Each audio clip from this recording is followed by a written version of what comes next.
അസ്സലാമു അലൈക്കും വറഹ്മത്തുള്ളാഹി വബറകാതുഹു. ഹായ് ഫ്രണ്ട്സ്, എല്ലാവർക്കും പ്രവാചക കഥകളിലേക്ക് സ്വാഗതം. വർഷങ്ങൾ കഴിഞ്ഞു. ഇബ്രാഹിം നബിയുടെ മുടി നരച്ചു തുടങ്ങി. സാറയ്ക്കും പ്രായമായി. ഇനി തനിക്കൊരു കുഞ്ഞിന് ജന്മം നൽകാൻ സാധിക്കില്ല എന്ന് സാറയ്ക്ക് മനസ്സിലായി. അവർക്കൊരു ആശയം തോന്നി. അവർ ഇബ്രാഹിം നബിയോട് സുന്ദരിയും ചെറുപ്പവുമായ ഹാജറ റളിയല്ലാഹു അൻഹയെ വിവാഹം കഴിപ്പിക്കുവാൻ ആവശ്യപ്പെട്ടു. ആദ്യം പ്രവാചകൻ അതിനെ എതിർത്തു. പിന്നീട് തനിക്കൊരു കുഞ്ഞുണ്ടായി കാണാൻ വേണ്ടി പ്രവാചകൻ ഹാജറ റളിയല്ലാഹു അൻഹയെ വിവാഹം കഴിച്ചു. അവർക്ക് ഒരു കുഞ്ഞിനെ നൽകി അനുഗ്രഹിക്കാൻ അള്ളാഹുവിനോട് സാറ പ്രാർത്ഥിച്ചു. അള്ളാഹു അവരുടെ പ്രാർത്ഥന സ്വീകരിച്ചു. അവർക്കൊരു ആൺകുഞ്ഞിനെ നൽകുകയും ചെയ്തു. അദ്ദേഹം അവനെ ഇസ്മായിൽ എന്ന് പേരിട്ടു. അദ്ദേഹത്തിന് അവനെ വലിയ ഇഷ്ടമായിരുന്നു. പക്ഷേ സന്തോഷം അധികകാലം നീണ്ടുനിന്നില്ല. ഒരു ദിവസം അദ്ദേഹം ഉറങ്ങിക്കിടക്കുമ്പോൾ അള്ളാഹുവിന്റെ കൽപ്പനയുണ്ടായി. അദ്ദേഹത്തിന്റെ ഭാര്യയെയും മകനെയും ഒരു സ്ഥലത്ത് കൊണ്ടുപോയി ഉപേക്ഷിക്കാൻ. പ്രവാചകൻ ആശയക്കുഴപ്പത്തിലായി. കാരണം അദ്ദേഹത്തിന് തന്റെ മകനെ അത്രക്കിഷ്ടമായിരുന്നു. പക്ഷേ അദ്ദേഹത്തിന് അറിയാമായിരുന്നു അത് അള്ളാഹുവിന്റെ കൽപ്പനയാണെന്ന്. അദ്ദേഹം ഹാജറ റളിയല്ലാഹു അൻഹയെ ഉറക്കത്തിൽ നിന്നും വിളിച്ചുണർത്തി പറഞ്ഞു, ഇസ്മായിലിനെയും കൂട്ടി നീ തയ്യാറായി നിൽക്കുക. ഭർത്താവിനെ അനുസരിച്ചിരുന്ന അവർ മറ്റൊന്നും ചോദിക്കാൻ തയ്യാറായില്ല. പ്രവാചകൻ ഭാര്യയെയും മകനെയും കൂട്ടി മരുഭൂമിയിലൂടെ ദിവസങ്ങളോളം സഞ്ചരിച്ചു. അവർ കയ്യിൽ കരുതിയിരുന്ന ഭക്ഷണമെല്ലാം തീരാറായിരുന്നു. അവസാനം അവർ മരുഭൂമിയിലെ മർവ പർവ്വതത്തിന്റെ താഴ്വാരയിലെത്തി. അതൊരു തരിശായ ഭൂമിയായിരുന്നു. അവിടെ ജീവജാലങ്ങളോ മരങ്ങളോ ഒന്നും ഇല്ലായിരുന്നു. അവിടെ വെച്ച് ഇബ്രാഹിം നബി തന്റെ ഭാര്യയെയും കുട്ടിയെയും ഉപേക്ഷിച്ച് തിരിഞ്ഞു നടന്നു. അവർക്ക് 2 ദിവസത്തേക്കുള്ള ഭക്ഷണം മാത്രമേ അവരുടെ കയ്യിൽ ഉണ്ടായിരുന്നുള്ളൂ.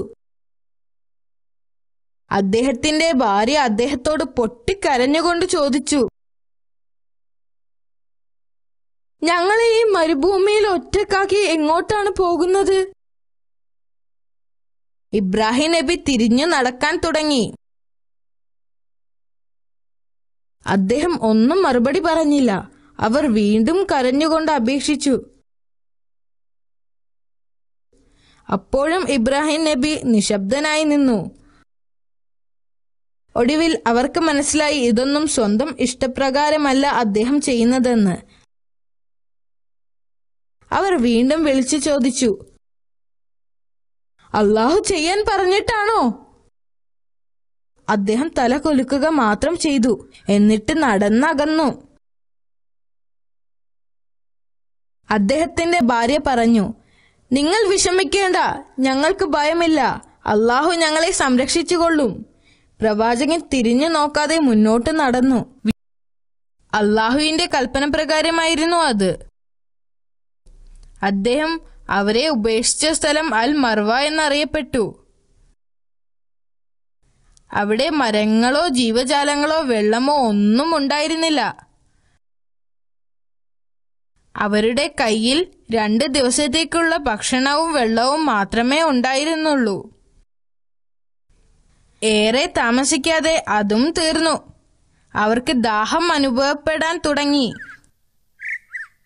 കുറച്ചു കഴിഞ്ഞപ്പോൾ കുഞ്ഞ് ദാഹിച്ച് കരയാൻ തുടങ്ങി. അവർ അടുത്തുള്ള മർവ പർവ്വതത്തിലേക്ക് ഓടിക്കയറി. അവിടെ ആരെങ്കിലും കാണുകയോ എന്തെങ്കിലും ലഭിക്കുകയോ ചെയ്യാതിരിക്കുകയില്ലെന്ന് പ്രതീക്ഷ അവർക്കുണ്ടായിരുന്നു. പക്ഷേ അങ്ങനെയൊന്നും കാണാൻ സാധിച്ചില്ല. തുടർന്ന് അടുത്തുള്ള പർവ്വതമായ സഫയിലേക്ക് ഓടി. അവിടെയും അവർക്ക് ഒന്നും കാണാൻ കഴിഞ്ഞില്ല. അങ്ങനെ അവർ 7 തവണ സഫ മർവ പർവ്വതങ്ങളുടെ ഇടയിലൂടെ ഓടി. അപ്പോഴേക്കും ഹാജറ അവശയായിരുന്നു. അവസാനം അവർ കുട്ടിയുടെ സമീപം വന്നിരുന്നു. അപ്പോൾ അവർ ഒരു ശബ്ദം കേട്ടു. അവർ അത് എന്താണെന്ന് അറിയാൻ വേണ്ടി കാതോർത്ത് നിന്നു. വീണ്ടും ആ ശബ്ദം കേട്ടപ്പോൾ അവർ ചോദിച്ചു, നിങ്ങൾ ആരാണെങ്കിലും അള്ളാഹു നിങ്ങളെ എനിക്ക് കേൾപ്പിച്ചു തന്നു. എന്നെ സഹായിക്കാൻ നിങ്ങൾക്ക് കഴിയുമോ? അപ്പോൾ അവിടെ ഒരു മലക്ക് പ്രത്യക്ഷപ്പെട്ടു. മലക്ക് ഭൂമിയിൽ കുഴി കുഴിക്കുന്നതായി ഹാജറ റളിയല്ലാഹു അൻഹ കണ്ടു. വെള്ളം കാണുന്നതുവരെ മലക്ക് കുഴിച്ചുകൊണ്ടേയിരുന്നു. എന്തൊരത്ഭുതം!